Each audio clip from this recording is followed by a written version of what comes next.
Our next speaker is Marifeli Perez. She's a professor, full professor at Florida International University. She's director also of the center. You're not the director of the center. Interim director.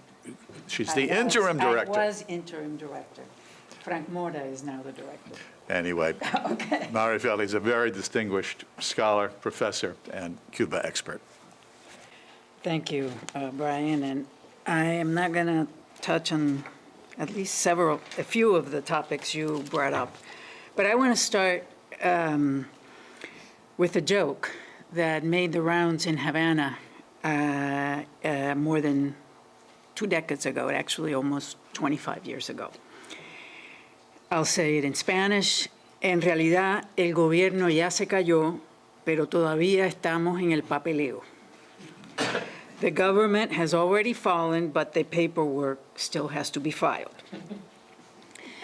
Back then, I didn't think that there would be a quick demise of the regime, but I never thought that we'd give Jaime and ICCAS the chance to meet now and still be talking about the same thing.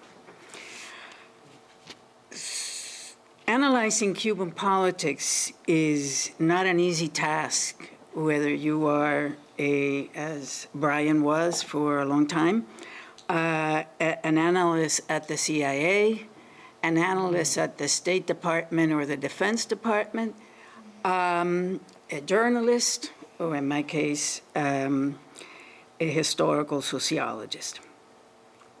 After 1959, the revolution and Cuba fused, after 1959, Fidel, the revolution and Cuba fused into all-in-one package, a with us or against us mentality.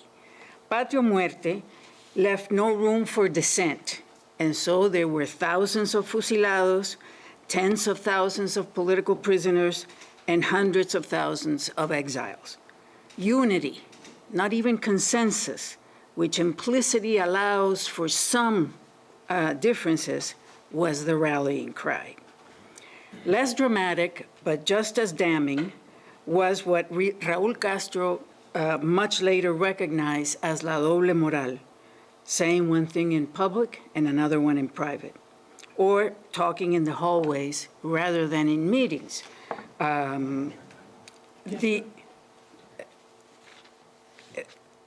Rather than in meetings.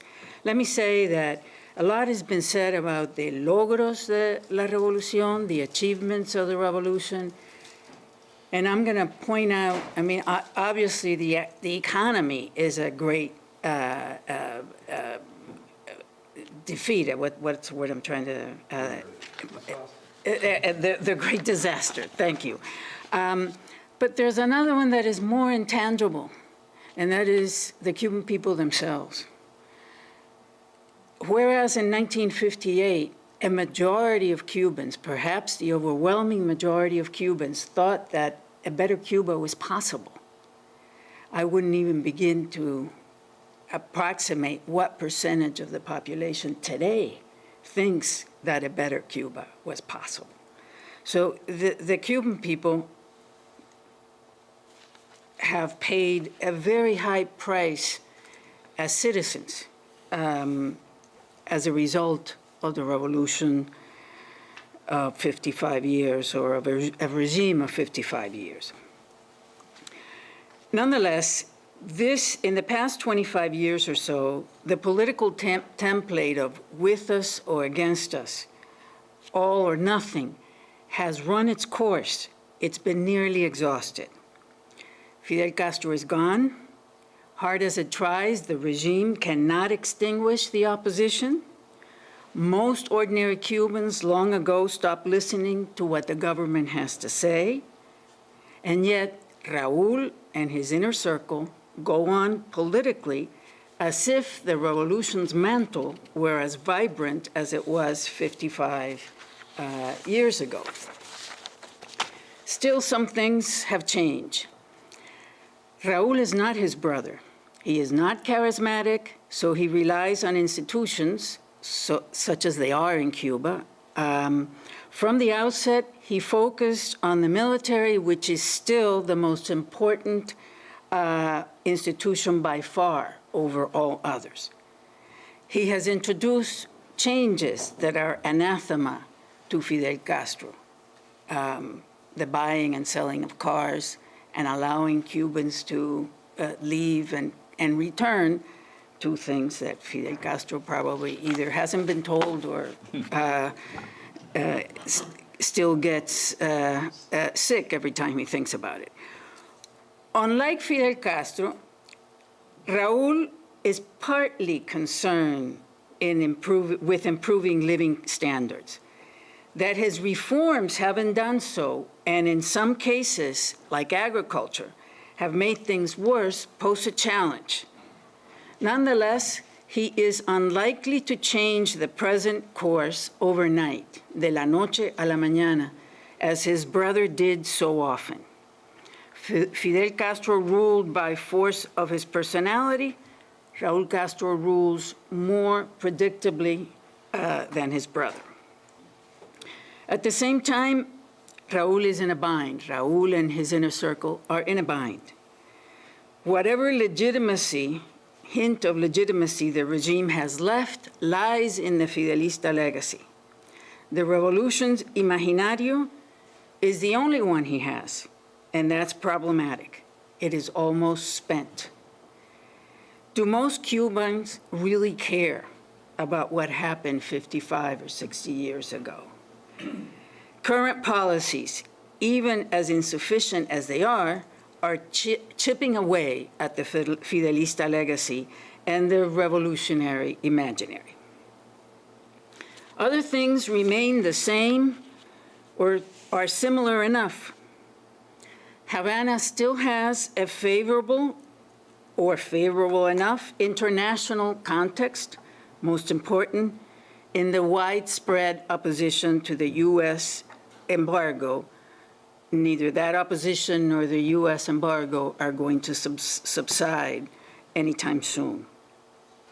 Venezuela, though it may falter sooner than later, not because there isn't an empathy or a simpatía between Raúl and Maduro, hard as it is to imagine that simpatía, but because the economy, unlike Cuba in the 1960s, Venezuela is in a better position because it is much more open to the world, and however repressive the Maduro government has been since February and before Chavez, the society breathes, and Cuban society breathes in silence. Although it is weakened in part because of Venezuela's weakness, there is the populist bloc in Latin America. And finally, recent developments in Ukraine also help Havana, at least symbolically. At home, Raúl Castro is like his brother in that neither accepts that human rights are ours intrinsically as human beings, not theirs to dole out as they see fit, or trample on to make sure that ordinary Cubans understand the cost of overcoming la doble moral. What are some of the current and future challenges that this regime is facing? Will Raúl leave the Cuban economy to his successors, whether in 2018 or later, in less dire straits than the ones he inherited from his brother? He and his inner circle, if the answer is yes, he and his inner circle would have to embrace reforms a la Deng Xiaoping in the early 90s. That is, wager their power on putting living standards at the center. That is, retaining power precisely because they improve living standards. Do they have the courage to do so? Do they have a blind spot? I think they do, in terms of feeling secure in these haphazard, step-by-step, 2 steps forward, 1 step backwards, or vice versa, as Lenin once said. I do think they have a blind spot, but I've thought they had a blind spot for the past 25 years, and they're still there. So, but my question is, are there people in power in Cuba today who understand the strength of the Chinese position deriving from improvement of living standards? The Vietnamese to a lesser extent as well. There is no doubt that the armed forces are the strongest institution. The Communist Party pales in comparison. Yet the armed forces need civilians. The armed forces might well, in all of the scenarios that Juan Antonio pointed out, all 3 of them, would do better if it could bolster its credentials as an arbiter. But that's a hypothesis on my part.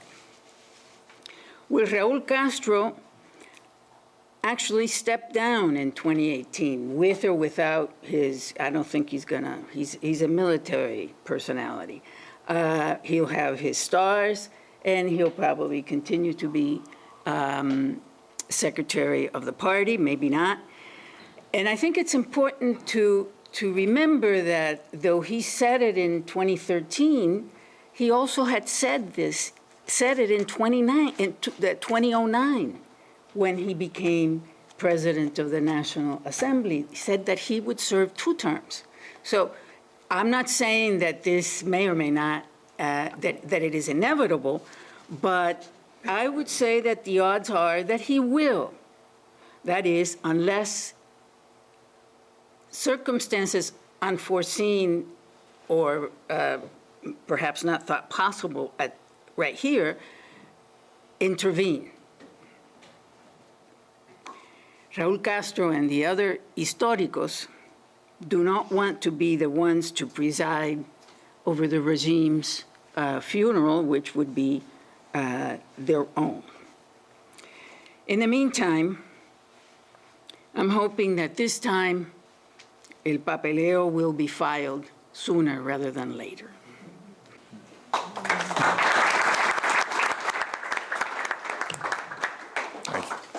Thank you, Marifeli.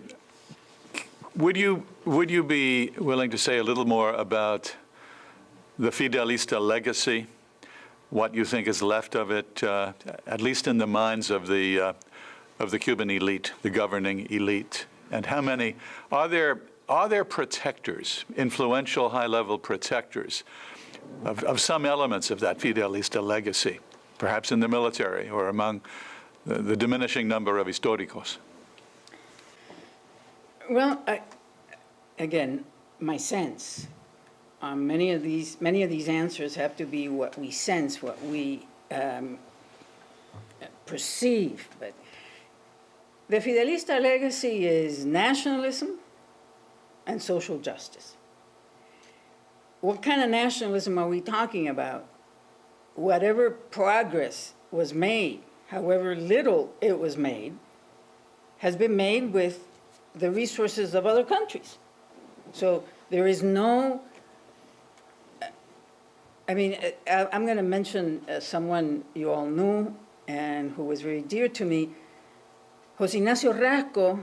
In the early 1990s, I was talking to him, and he said to be Marifeli, but national dignity has to start with the dignity of the citizens. And I frankly hadn't thought about it that way. And I always remember him, because that is not something that neither Raúl nor Fidel think of national dignity in terms of the dignity, which means the freedom to earn their own living and to express their opinions, among other things. So I mean, nationalism, I don't know exactly what that means. And social justice, their pronouncements against wealth notwithstanding, there are many, many Cubans who are living very well and will continue to live, many as a minority, but it's not a concentrated minority. I mean, it's not a small minority. And that's going to continue to happen. So I'm not sure, maybe Raul and some of in the clan, but that Fidel has lived so long probably has been the biggest the biggest undercutting of his legacy.